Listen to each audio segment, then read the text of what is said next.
I knew that I could play an integral role in helping save these animals, introducing this new technology to Australia.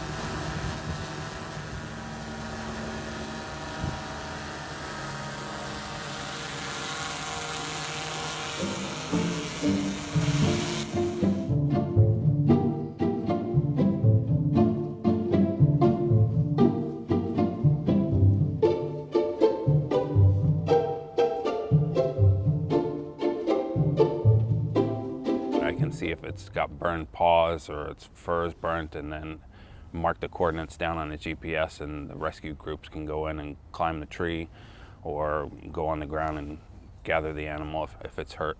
And then if it's not hurt, then I just mark it down what animal's there so that we can find out where the populations of animals still exist, and we can try to supplement their food with native type foods.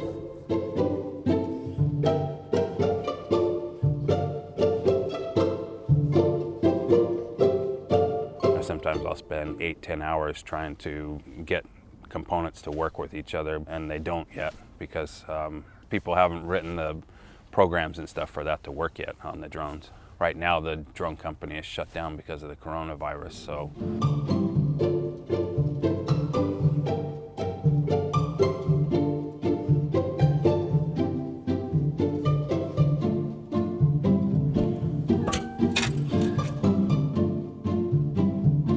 The people are covered at the moment. I mean, there's emergency personnel that are trained and have helicopters and all that sort of stuff. The animals tend to be more forgotten.